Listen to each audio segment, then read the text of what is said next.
Our next guest, he helped to catch the Mexican drug lord El Chapo, and he's written a book about it. Joining us now, the former DEA agent and author of Hunting El Chapo, Andrew Hogan. He is with us now. I want you to take me through this. I want you to grip our audience and tell them, how did you grab this guy? It started with cooperation and building the right team, the dream team, from DEA cooperating with HSI to the U.S. Marshals, and then in with our partners in Mexico with the Mexican Marines. But, you know, to start, it was a breakdown of his sophisticated communication structure and really targeting his inner organization. So you penetrated his inner circle, and you, Right. and you found out from that where he was. Right. Where was he? By targeting the phones, and he was in his stronghold, Culiacan, Sinaloa, the state of the capital of the Mexican drug trafficking underworld. Okay, so how did you listen to his phone calls? Did you use the CIA, or do you have your own? No, we had a crack team of HSI agents up in the States that were running all the wire intercepts.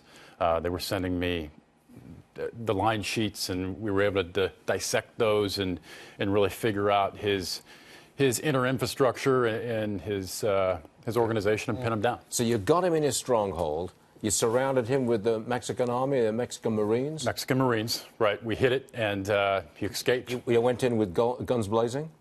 Yeah, but there were no shots fired. Okay, Believe it or not. but you were ready to go. And he escaped? And he escaped on us, down underneath the bathtub. Really? He did. I know he escaped from prison once you'd got him, but you're telling me he escaped from his stronghold to start with? Yeah, on our first hit. So then how did you get him?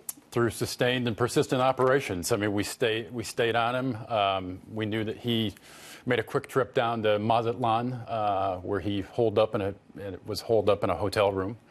We found him down there and rolled down covertly. And How'd you get him? How do you find him down there? Again, telephone intercepts, that kind of thing? telephone intercepts and pinging the device of his top secretary that was standing right next to him. So you got him in a hotel room in Mazatlan. And the Marines went in again? They went in and banged the door down. There he was, rifle in hand. He put the rifle down, and they took him into custody. Did you ever see him, meet him? I came face to face with him seconds after that. You did? Yes. So you were in on the bust at the very last minute? I was standing out in front of the hotel, making sure our perimeter was secure. And as soon as they said they had the target, I ran in, and I was wearing his black ball cap that I had taken from his safe house up in Culiacan. Black ski mask. I'm in Semar camouflage. Ran right up to him in his face and yelled, "What's up, Chapo?" Did you? Yeah, yes. Right in his face. Right in his face? Yeah, we kind of locked eyes there for a second, and he jumped back, and we put him into the first car there, and the Marines took him out.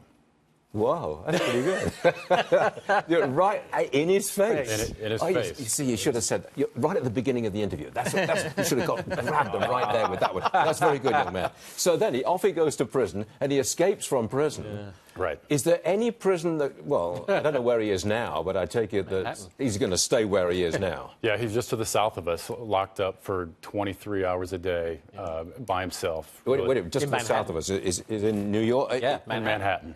He's in Manhattan now? Yeah. He's a couple of hundred yards away from the studio? He sure is. Locked up 23 hours a day? Yes. And that's where he needs to be. They've been tough on him.